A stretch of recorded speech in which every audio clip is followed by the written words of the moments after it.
Hey, Gaga's fiction family. Get ready for a mind-blowing ride in What If Deku Was a God, Part 1. Buckle up and hit that subscribe button for epic adventures. What is this place? Where am I? Were the questions I asked myself as I woke up and my mind began to clear.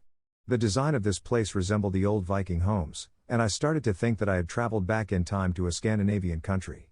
But before my mind could wander further, someone entered the Viking-style house. It was a boy with messy green hair and vibrant emerald green eyes. He wore a white shirt, a brown vest, brown gloves, a cape, brown pants, and a belt. Nearby, there was a rack with various weapons and extra pockets, along with straps holding even more weapons and a brown bear cape. It was the outfit of Ragnarok. I watched as he walked to the fireplace, where something was cooking in a pot. He opened it, releasing some steam and aroma. But he turned to look at me, so I quickly pretended to be asleep. It seemed he hadn't noticed that I was awake, and he continued with his meal. The questions running through my mind were, is he Ragnarok? Why am I here? Did he heal my wounds? Why? But before I could ask these questions mentally, the boy left a plate of the food he was cooking and a glass of blackberry juice. Third-person narration. I know you're awake. You should eat something, Izuku said to Mount Lady, who opened her eyes in surprise. Mount Lady didn't know what to say. She realized she was awake, got up, and went on guard because she didn't know the boy's intentions. She knelt down because of her injured leg. She winced as she grabbed her foot, as her quick movement had almost reopened her wound. Thankfully, it didn't, but the punishment was a throbbing pain. Izuku watched her on the floor and thought, pathetic. He then sighed and approached her, as she continued to complain about the pain. She was in no condition to question this boy's intentions. Izuku lifted her as if she were weightless and placed her back on the couch where she had slept earlier. You shouldn't make such sudden movements with a healing wound, Izuku said seriously while settling Mount Lady back into her seat.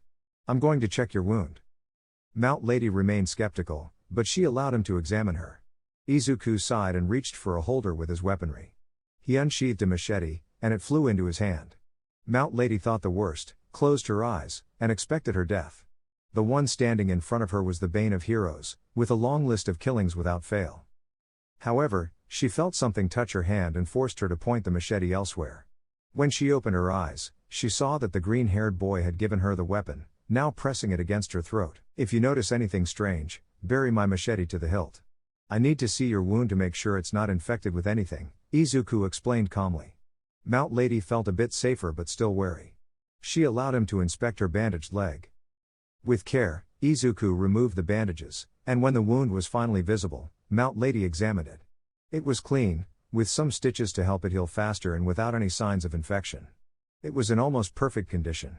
Mount Lady stopped looking at her wound as Izuku stood up. There you go. In 5 to 6 hours, the wound from that beam will disappear, Izuku said, offering his diagnosis. Mount Lady gazed at the bandages, and Izuku was about to retrieve his machete, but she stopped him, threatening him. Why did you take care of me? After killing so many heroes, why am I the exception? You've murdered 54 heroes. Why am I not the 55th? Mount Lady asked seriously. First, you mentioned killing so many times that I think you're the killer here, he teased her a little. As for why I spared you, I'll show you. Izuku went to the bedroom, grabbed several folders, and returned to Mount Lady, but she had disappeared. It was a distraction for her escape. The door was open, and snow was blowing in from the storm outside. Her bare hooded cape was missing. By Odin's beard, she escaped. That cunning woman distracted me and then made her escape. With this freezing weather and the giant bears and wolves in the area, she won't survive, Izuku thought. He picked up his axe and put on a Viking bearskin coat, with the bear's head as the hood, and left the cabin to search for the heroine. With Mount Lady. She ran as fast as she could, shocked by the freezing cold. Where were they? It seemed like a frozen hell. Luckily, she had stolen the cape she was now using for warmth. She wished she could use her quirk, but she knew it would reopen her wound and she couldn't hide the pain, even with the adrenaline rushing through her. I must find the city of Muzatafu before he finds me, Mount Lady told herself as she ran through the deep snow that reached her knees. But then, she began to hear howling, and her mind raced to the only canines that lived in the frozen woods of Muzatafu, the terrible wolves or giant wolves. These creatures were named for a reason. Giant wolves were fearsome hunters with incredible ferocity and great stamina. It took an elephant-killing weapon to bring one down, as they averaged 2.56 meters in length and 1.89 meters in height, larger than the average human. Terror washed over her as she remembered where she had passed out at the entrance to the Gila forest. For some reason, the beasts and the extreme cold in that forest were surprisingly dangerous. Any civilian or hero who entered that forest would either meet a painful death at the hands of the wolves or, worse, from the extreme cold. She had to run faster as footsteps in the snow drew nearer, and canine growls approached her. Damn, they're getting closer, Mount Lady muttered to herself, trying to navigate the frozen forest, shrouded in thick fog caused by the cold.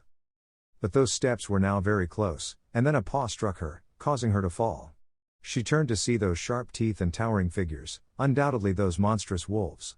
They were all black except for one, the leader, easily recognizable by its white fur. They bared their blood-stained teeth, suggesting they had already claimed a victim before her.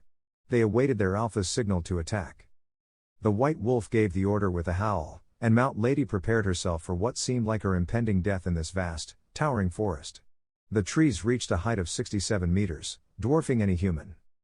But just as she was about to use her quirk, Izuku appeared through the mist, tackling one of the wolves and pushing it into the others, stopping their advance. Barnov Fenrir, Calm Tilbake Tilsko Gstipet, children of Fenrir, returned to the depths of the forest. Izuku threatened the wolves, who now turned their attention to the green-haired boy wielding his axe in front of the pack of 4 wolves. The white wolf began to speak, surprising Mount Lady even though she couldn't understand the words. Saifum vi har her, den sista son until Odin, den sista gud Iser, look who we have here, the last son of Odin, the last god of Aesir. Duer longt Yemafra, Asgardano, du bird of Vera Saman med Farron din I Osgord, you are far from home, Asgardian, you should be with your father in Asgard. The white wolf spoke in the language of the gods, the ancient Norse tongue. Sirius, you are his reinforcement, you're just a dwarf. What are you going to do, bark at me? Izuku responded, engaging the white wolf in banter. But something happened. The wolf began to grow in size, and the heat around it intensified. It was Mordu, a small wolf, now transformed into a colossal 30-meter beast, 4 times larger than the alpha white wolf, which measured only 7.5 meters. Flames emerged from Mordu, and his eyes turned to fire. The chains around his neck grew larger and more abundant, heavy and imposing. Jai Mordu, den som vokter portain til Asgard, den stor ulven som conqueror med Farir, I am Mordu, the one who guards the gates of Asgard, the great wolf who rivals Farir, Mordu declared to the alpha wolf. The white wolf, with its tail between its legs, fled along with its companions. Izuku carried Mount Lady and placed her on Mordu's back, a wolf with the power of fire, which would keep her warm and prevent her from getting pneumonia due to the extreme cold. She had fainted from both the intense cold and the shock of seeing talking animals and a 30-meter fire wolf. They decided to return to Izuku's cabin.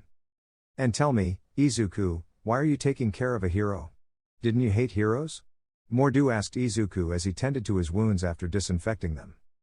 I'll correct you, I hate fake heroes. She, with her selfish desires like fame and money, isn't one. She's a rookie who is still adapting to the hero environment. Izuku explained. What's up? Izuku replied to Mordu, who now understood. And tell me, Mordu, how's father of everything doing? Well, he's still on his throne, overseeing everything, Mordu told Izuku, who nodded. Plus, Balder, Magni, and Modi want to meet the reincarnation of their father and brother, even though honestly, you're the reincarnation of all the fallen gods in the Ragnarok battle. It would be great to meet the sons of the great Thor and the immortal Balder, but that'll have to wait until I die and go to the great hall where all the fallen warriors are, Valhalla, Izuku said to Mordu, who only nodded. Right now, you're a legend in Valhalla just for being the last Iser and living Viking in Midgard, even though some like Ragnar are unhappy to see you using Odin's blessing to kill heroes, Mordu said to Izuku, who shook his head. Ragnar is the most famous Viking of the current era, and his disappointment in Izuku saddens him a bit, but not too much, as he has felt sadness at higher levels for most of his life. Well, too bad for him, but it's my life, and I decide how to use my power in this world, of course, following the rules that Father of Everything set to maintain my powers, Izuku said to Mordu as they arrived at his home. Mordu shrank back into his chibi form when Izuku picked up Mount Lady in his arms. I'll never understand why the great wolf Mordu uses a puppy form. Because I like it, it's much easier to control this body than my original 90,000 meter size. I'm not like Fenrir, who wants to show off his imposing presence to everyone. Besides, I'm here to continue your training since, if you don't control your power. You're right. The power of the gods within me must be controlled, or else they could control me, Izuku said before closing the door. Elsewhere. Where is she? A woman shouted while pounding a table. Her friend had been missing for 5 days, and some believed she was dead due to the villain called Ragnarok. Miss Midnight, we've searched for Mount Lady all over the city, and there's no trace of her anywhere. You should be more realistic and consider that Ragnarok has done something terrible to her. That villain is known for stalking his prey for as long as needed and then killing them, a middle-class hero explained to Miss Midnight. Shut your mouth. I know she's alive somewhere, my instincts tell me so, Miss Midnight said, threatening the middle-class hero. Enough. A deep voice shouted, and they turned to see the number 2 hero, Endeavor. Second-rate heroes, leave now. He addressed the middle-class heroes, leaving the professional heroes alone. There's one place we haven't checked, near the last place she was seen. You mean the Forest of Hela, All Might said to Endeavor, who nodded. No one in their right mind would enter the Forest of Hela, regardless of the circumstances. The hellish cold, which has reached -90 degrees, and the beasts living there, some measuring up to 30 meters. Wait, did you say 30 meters? Isn't the largest recorded beast a 10-meter bear? Mirko asked Endeavor, who nodded and continued. That was the case until 3 days ago when a giant wolf measuring 30 meters was recorded. The worst part is that the wolf appears to have a fire quirk. A quirk in an animal? Is that possible? Thankfully, none of those creatures have left that forest since 1040, Ryukyu said to Endeavor. Did you find out anything about the symbol and the language used by the vigilante Ragnarok? Yes, Endeavor said, displaying an image of Izuku's symbol on a computer screen. It's the seal of the Raven clan, the last Viking clan, which, before falling to the English and converting to Christianity, traveled and settled in the Forest of Hela. An ancient legend says that the Vikings lifted a curse on that forest, allowing only Aesir to enter. The 2 ravens represent Odin, as he used them to see the 9 worlds. Between the 2 ravens is Thor's hammer, the most powerful weapon in Norse mythology. The banner with the 2 swords on the sides represents the Raven clan, signifying that the gods protected the last Viking clan. Very interesting, but why would Ragnarok use the symbol of the Raven clan? All Might wondered aloud, unable to make sense of why a villain would use that symbol. Did you decipher what the inscriptions say? Yes, they're very old runes, dating back to 1500 B.C. It was challenging to translate them into something coherent, but we managed it. The runes say, "May Odin forgive you after being judged by the last hand of Aesir." Endeavor explained what the runes meant. What Odin forgave you after being judged by the last hand of the last Aesir? What is an Aesir, and why is it related to Odin? Midnight asked Endeavor, but Mirko responded before Endeavor could. The Aesir are the main gods in the Norse mythology. They are related to Odin, the father of everything, who is the king of the Aesir gods and resides in Asgard with his wife, Frigg, where he oversees all 9 worlds through his ravens. Additionally, the name Ragnarok refers to the final battle between gods and giants in Norse mythology. Mirko explained what an Aesir was. In simple words, they are the gods under the command of Odin, the father of everything, All Might added, and Mirko nodded. So, Ragnarok is a deranged lunatic who thinks he's a Norse god. Let's not change the subject, we must keep looking for Mount Lady, Midnight said to the heroes, as finding Mount Lady was the primary concern.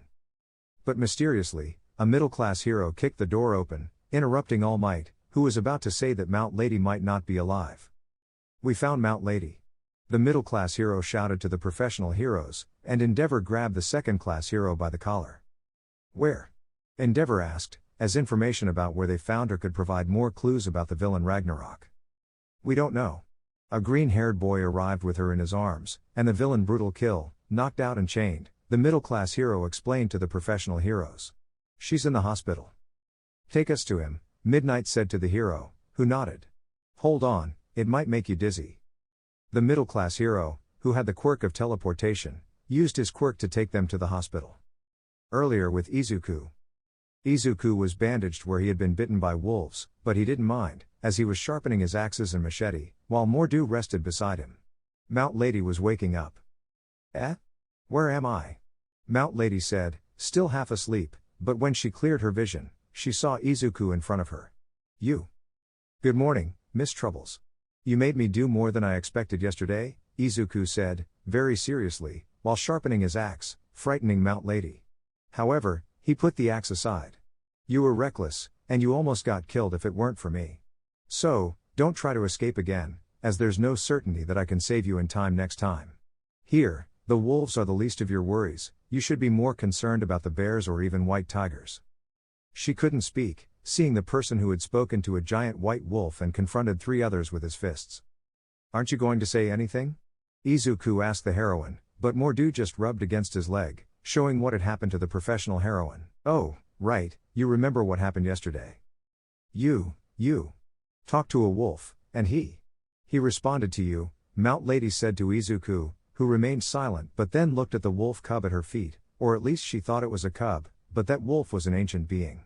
And this wolf cub turned into a 30-meter giant wolf. That's not my original size, Mordu said, but covered his muzzle, realizing he had ruined it, and Mount Lady was about to have a mental breakdown. Great job, Mordu, you just confirmed what Mount Lady saw, Izuku said to Mordu, who only lowered his ears in embarrassment. I was going to tell her it was a hallucination caused by the hellish cold yesterday, but you had to open your mouth. Well, Mount Lady, what you saw yesterday and now has an explanation, but you won't believe it. What? Mount Lady asked, on the brink of a mental breakdown. My quirk, I can create animals or things with intelligence. But it went out of control when I tried to create a giant wolf with consciousness, and it broke free from my control. And that's the white wolf, and Mordu, as this cub was called, is the final result of creating a giant wolf with consciousness, and I gave him a fire quirk as well, Izuku explained to Mount Lady, who thought it made some sense, as Ragnarok had the power to create creatures or people, mostly from Norse mythology, but he needed to train the creation of his creatures, which sometimes got out of control. This was what she wanted to believe. Well, I have to take you back to the city, but before that, take a look at this. Izuku threw a folder to Mount Lady, who opened it without taking her eyes off Izuku and began to examine its contents, which she didn't like. It was about her current partner. The content in the folder was clear evidence that showed that the hero she was dating was an abuser of heroines. There were 20 heroines before her who had ended up dead with signs of sexual abuse. This can't be possible, the heroine said, not wanting to believe what was in the folder. Well, believe it. I know the heroes want to know why I stalk my prey before finishing them. It's because of this. I look for all possible evidence to confirm that he's a fake hero. As you can see, your boyfriend has abused and killed 20 novice heroines who were just starting out. He made them believe that he would help them grow, slowly manipulated and lied to them to make them fall for him, and then he abused and killed them because he enjoyed their suffering, Izuku explained to the professional heroine, who continued reading the names of the girls he had abused and murdered. 3 of them were her friends from the Hero Academy she attended. Izuku then threw more folders onto the table. I present to you all the evidence of my 54 victims, who you called heroes. They were just bad people who dared to call themselves heroes. That's why I haven't killed you since you're still learning. So, try to go down the right path. Mount Lady started to open all the folders with the evidence. She couldn't believe what she was seeing and reading. All the evidence was accompanied by photos and notes about who they are, where they were found, and who they belonged to. All the evidence seemed to be true. She couldn't believe that so many heroes were doing these things in the shadows. Honestly, she was getting a different view of heroes because 35 to 45% of the city's heroes had done bad things to varying degrees. Are heroes really hidden villains? She couldn't believe it. Why don't you give all this evidence to the real justice? And stop taking justice into your own hands, Mount Lady said as she looked at all the folders. You're still a young hero, Mount Lady. The reason is that the justice you believe in is corrupt. The judge can be bought, evidence can be altered, victims can mysteriously disappear. Everything can be manipulated so that the damn hero doesn't face charges. The whole justice system is a big lie created by society to make it seem like it works, but it's really worthless. People with power or money can't be touched, just like professional or mid-level heroes. That's why I'm called Ragnarok, as I am the impending punishment for the gods, or in this case, the heroes. Mount Lady couldn't say anything because she knew that the justice system was corrupt, and that's why she became a hero, to change that. That's why I don't kill true heroes, those who do it for the innocent, even if they want money or fame as long as they do their hero duty, Izuku said to Mount Lady while approaching her. He touched her forehead, and she stiffened. What are you doing? Mount Lady asked Izuku, who had a serious look in his eyes. I appreciate it, I mean it, for listening to me, but, for a moment, Izuku's hand emitted a blue glow, and Mount Lady fainted. I can't let people know yet what I'm doing. I need them all to fear me. I need to control the darkness. You know, this could have been an opportunity to get an ally from the other side, Mordu said to the green-haired guy, who shook his head. It's not possible. No one understands the reasons. Just the act of killing, I've lost his favor. It's the same with her, he sighed, although that's a good idea, but not how you're suggesting it. Current time. The heroes appeared at the hospital and entered without the hero telling them the room of the giant heroine. They saw 3 heroes handcuffing brutal kill, a villain who had taken the lives of 45 people, including 15 heroes. They continued to their comrade, who was on the 2nd floor in room 23C. When they arrived, a doctor was talking to a green-haired boy outside the room. The conversation was cut short when the doctor noticed the heroes, piquing the curiosity of the green-haired boy, who turned to see what the doctor was looking at. The green-haired boy with emerald eyes had an impassive look. His hair was disheveled from a fight, and he wore 2 earrings with the symbol of Mjolnir. He had a dark blue sleeveless coat over a light brown cape that reached just below his knees. He wore fingerless gloves that went slightly higher than his wrists, dark blue pants with knee pads, and a belt with several pockets. He finished the look with leather boots that reached up to his knees. His clothing could be described as semi-gothic. Midnight approached the doctor, ignoring the green-haired boy, who honestly didn't care, as he had been ignored all his life. "Doctor, how is my friend doing?" The heroine, Midnight, asked the doctor. But someone was watching the green-haired boy with interest, as they felt like they knew him. The symbol of peace, All Might, wondered where he had seen this boy before. "Well, heroine Midnight, your friend is doing well. When she wakes up, she will be discharged. This young man here saved and healed Mount Lady's injuries," the doctor said, and Midnight turned to Izuku, looking serious. He raised an eyebrow, confused by the woman's expression. "Did you do anything improper to her? If you did, I swear I'll castrate you," she said with a penetrating gaze. "I didn't do anything like that. I'm not that kind of person. But if I were in a similar situation with you, I'd be scared for the same reason," Izuku replied curtly, making Midnight not finish her sentence, but she was still upset. "Hey, Mid, you shouldn't treat the one who saved your best friend like that," Mirko said to Midnight, watching the boy as if he were the culprit in this situation. "Ha, that was a good one," as she found the joke amusing. Midnight turned her gaze to the doctor to continue discussing Mount Lady's condition. "Sorry for Midnight's attitude. She's always like that," Mirko said to Izuku, who just rolled his eyes, "and I know she ignored you, but that joke was pretty good." "Don't worry, I'm used to people treating me this way because I'm quirkless," although Miss Midnight didn't know that. Even though the tone of the joke was quite heavy, Izuku said to Mirko while crossing his arms, looking at Midnight with some weariness. "Quirkless? How did you save Mount Lady, then?" Endeavor asked Izuku, who sighed as he remembered the meaning of the hero's words and the words of the number 1 hero, who was behind him. "I'm quirkless, not useless. Just because I don't have a quirk doesn't mean I can't help or, in the case of Miss Mount Lady, save her," Izuku replied neutrally to the number 2 hero. "What you did was reckless, you should have reported it to a hero," All Might said, and no one noticed the hatred in his expression for a brief moment. "I did, and the hero's response was for me to disappear. Besides, you've told me those words before," Izuku said to All Might, confirming that he knew the boy but couldn't remember from where. "Do you know him?" Mirko asked Izuku, who nodded in confirmation. "Yes, I've met the symbol of peace, All Might, in person," Izuku said to the heroes and All Might. "Your appearance seems familiar to me.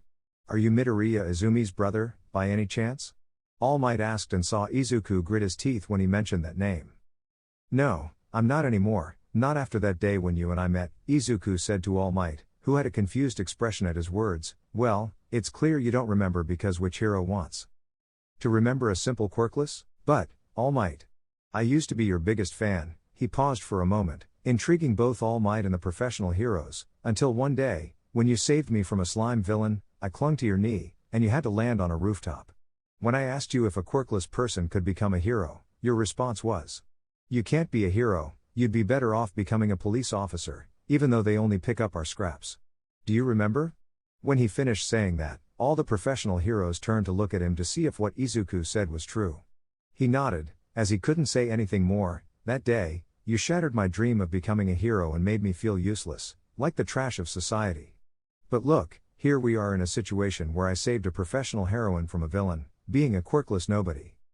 An uncomfortable silence ensued, as even Midnight fell silent, and the tension between the symbol of peace, who felt guilty, and Izuku, who remained neutral, was palpable.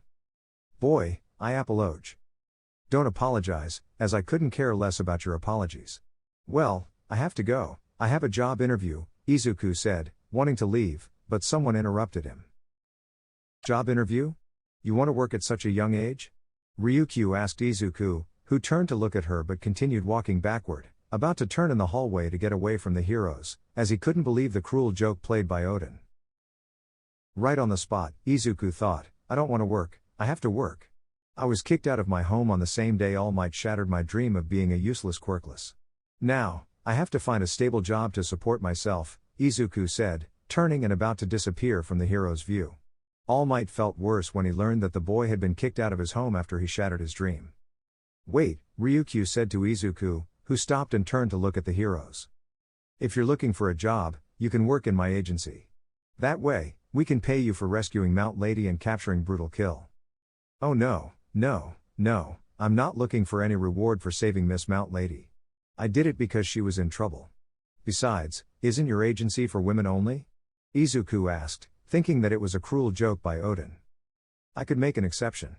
Besides, if you work with me and Mirko, you can enroll in a very good school with scholarships for students.